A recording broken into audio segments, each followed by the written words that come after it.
Good morning, ladies and gentlemen, and welcome to the show. Today is Wednesday, May 22nd, 2019, and I'm glad to have you guys here. Now, the first thing we're going to talk about is the trade war just a little bit. China is playing the long game. I don't think this trade war is going to end anytime real soon. China's dug in, and they're playing the long game, and they have something at their disposal. Let's get right into it, and let's open up the charts right here and take a look.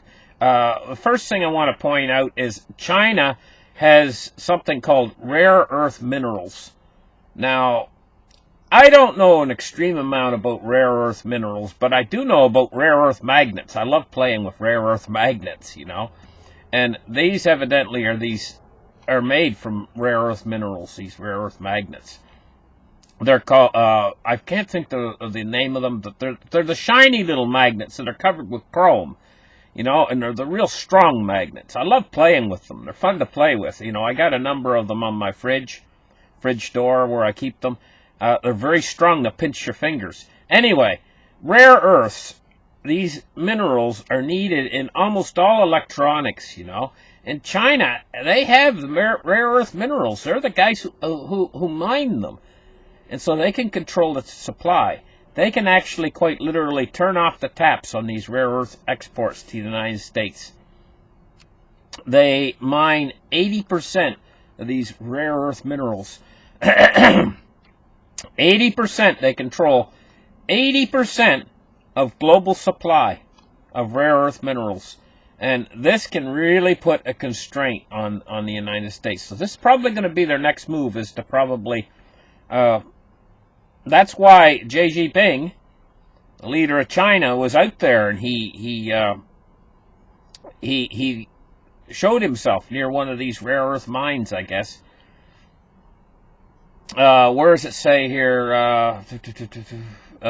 It says that President Xi Jinping went to visit rare earth facilities yesterday. It says this was no accident. Nothing in Chinese politics is an accident. They're basically they were pointing this out. Hey, look, we've got these rare earth minerals, and you don't. This is a bargaining tool for China. Now let's move on, and let's take a look at the silver price today. $14.44, extremely low. I don't know for sure how long it's going to take before silver and gold go back into a bull market. I'm conceiving that cryptocurrencies are seemingly taking off first, but the takeoff in gold and silver, when it finally does happen, there's going to be a separation, away from the spot price. They can make that spot price anything they want, but ultimately, in the end, the real physical metal is going to separate from the spot price, and what we're going to see is premiums. So if you want a real coin, there's going to be a premium to pay. If you want to buy a paper contract for silver, then there won't be a premium. It'll be on the spot price. And as that separates, it's going to get higher and higher. The premiums are going to get larger and larger. Now, that's the way I think it's going to go once it really takes off. Ultimately, it's going to break the paper market. Ultimately, in the end, it's going to break the paper market because it's going to be so skewed. The paper price might still be, for silver, might still be $14 or $13 or $12. Who knows how low they drive it. And the physical price is going to be like $30, $40, It's going to become so skewed in the end, it's just going to break the paper market all to pieces. At a certain point, it becomes ridiculous, in other words. When the separation occurs and you get such a high premium for real physical and the paper price is so low, it becomes ridiculous at a certain point. But this has already went on to the point of being ridiculous, this control they have, and they're keeping it up, and they will keep it up in the near future. It's going to break. Let's take a look now at cryptocurrency market capitalizations. And we're seeing Bitcoin staying at, it was trying to make 250 billion market cap. It hasn't succeeded, but it's been holding in around 245 right now. It's 245.8, 245.8 billion market cap. Bitcoin dominance of 56.5%. And we're seeing the coins basically going sideways. They're going to go sideways for a little while now. And they might even drift a little bit lower. I don't see them going under 6,500. And I don't see them too much rising much above, say, 8,200. But they're going to stay in that range for a little while before they get ready to take off again on another leg up. That's where we are right now. I'm kind of waiting for this next leg up in the market, which is probably going to take us up somewhere between 11,000 and 16,000 before it levels off. This next leg up. That's what I'm expecting anyway. Now, that's not financial advice, but that's what I'm expecting to happen. Let's take a look at Bitcoin price itself today. Let me refresh the chart. 78.41 today.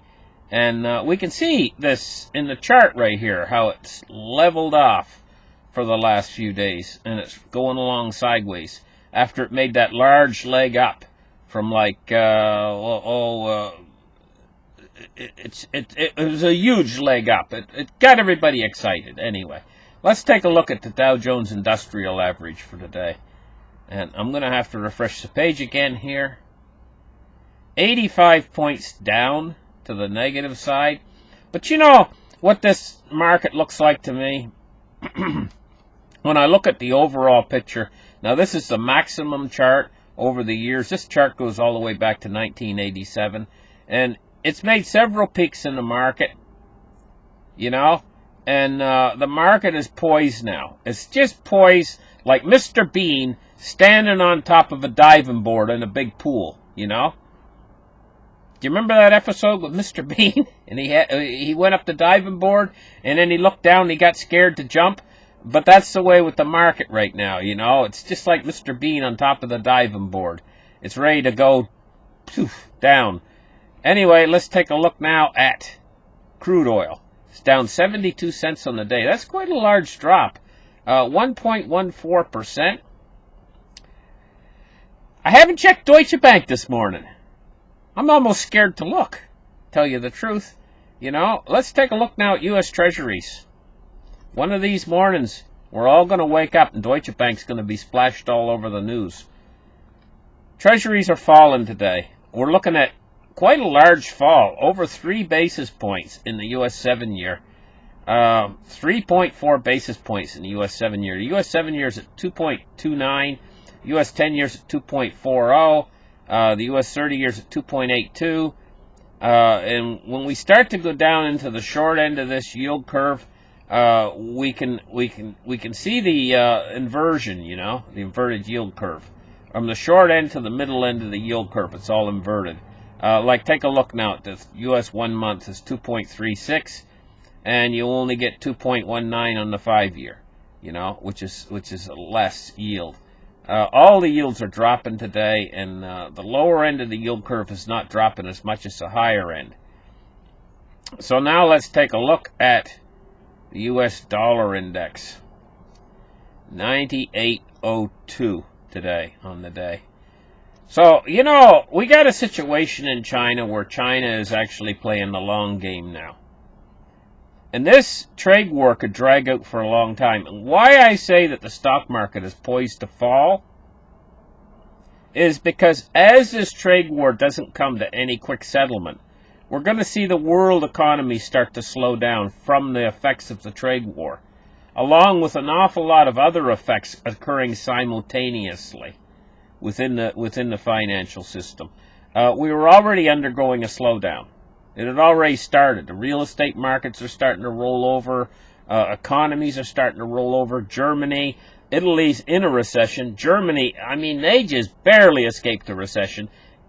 England barely escaped the recession. Canada's barely keeping their head above water, recession. And this is all before the trade war really took a toehold and is starting to actually affect the general economy. Now, once this trade war starts to actually show its effects in the general slowdown of the economy, we're going to be starting to go into this recession. Once that actual news and numbers start to hit the markets are going to really roll over. Now, it's a ways away before that happens. We're going to have to go through all this fluff in between where everybody's saying that everything's great. You know, oh, we got a strong economy and all this kind of stuff. We're going to have to go through all that crap before we finally get to the point where the real light starts to be shed on the numbers. And when those numbers start to come in, then we're going to see the stock market roll over, you know, quite seriously. And then fear's going to enter the market, and it's going to start to drop even faster. So we're headed towards some sort of a market event.